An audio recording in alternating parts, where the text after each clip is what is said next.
हुआ था तभी उसके एवज में केकेआर को शेयर्स मिले थे और वो शेयर्स केकेआर की जो एंटिटी है सिल्वर व्यू पोर्टफोलियो लगभग 5% हिस्सेदारी वो बल्क डील के जरिए बेचना चाहते हैं स्टॉक एक्सचेंजेस पे। काफ़ी सारे बाई साइड के म्यूचुअल फंड्स को ब्रोकर्स कांटेक्ट कर रहे हैं कि उनको क्या लेवल का इंटरेस्ट है इंडस टावर के इस बल्क डील में, ब्लॉक डील में।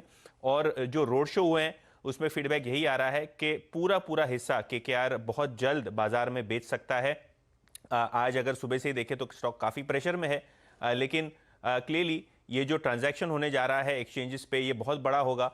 पिछले हफ्ते हम आईसीआईसीआई लोम्बार्ड के बारे में भी बात कर रहे थे, तो उसके बाद ये जो स्टॉक है इंडस टावर, इस पे भी हमारी नज़रें रहेंगी क्योंकि किसी भी वक्त हमको कहा जा रहा है शॉर्ट टर्म में आपको यहाँ एक बड़ी डील होते हुए दिखाई दे सकती है। और केकेआर जो कि एक पुराने इन्वेस्टर है अब इंडस टावर से एग्जिट लेना चाहता है।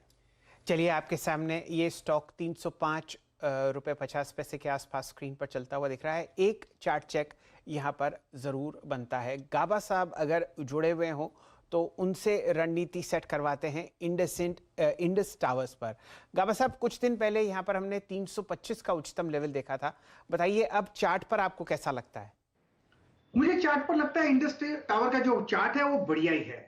हाँ, 5-6 दिनों से हम साइडवेज मूव देखते हैं, ये वीकनेस नहीं है, टाइम पास कर रहा है। Strong support zone Indus tower में करीब 280 के आसपास है। मुझे लगता है इसमें थोड़ा डिप मिलता है तो खरीदारी का मौका रहेगा, या फिर 315-320 पार कर ले, बहुत अच्छी तेजी आ सकती है क्योंकि स्ट्रक्चर अब भी पॉजिटिव है, सिर्फ टाइम पास कर रहा है। इंडस टावर बढ़िया लगता है। बिल्कुल। अब रहा मेरा कॉल, वो है कैन फिन होम्स। अब बढ़ चुका है ऑन द अपसाइड, जो टारगेट अब भी है 730, लेकिन अब 730 से 750 तक है। स्टॉप वही रहेगा 695 का। Can Fin Homes. बाय।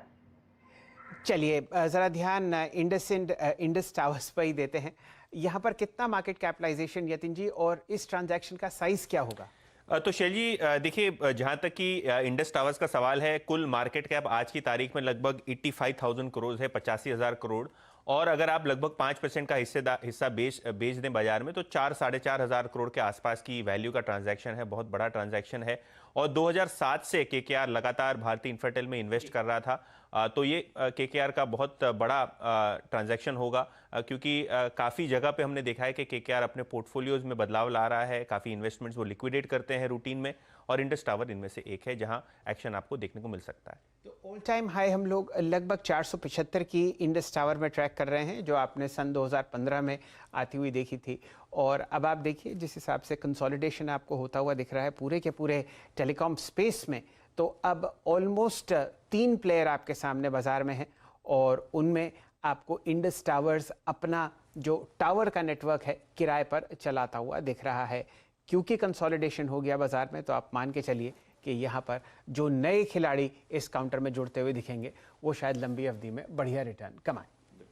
चलिए, ये आपके सामने फिलहाल। यतिन जी, आप कुछ ऐड करना चाह रहे थे? क्योंकि हमने केकेआर को कांटेक्ट करना कोशिश किया था, कोई कमेंट वहां से औपचारिक हमको आया नहीं है, लेकिन शैल जी हमारे सूत्र जो रिलायबल हैं वो हमको बता रहे हैं ट्रांजैक्शन काफी नियर टर्म में हो सकता है। तो 5-7% नीचे आपको ऑन एवरेज दिखता है ये जो ब्लॉक डील्स होती हैं। चलिए, अगर ये 7% नीचे भी आपको दिखता है तो आप समझिए कि लगभग 280 से 290 के बीच में वो ट्रांजैक्शन आपको होता हुआ दिख सकता है। चलिए, यहाँ पर अब आपके सामने खबरों का सिलसिला फिलहाल स्क्रीन पर है, और वीरेन जी अब शुरू करेंगे स्टॉक पिकिंग का सिलसिला। वीरेन जी, कोफोर्ज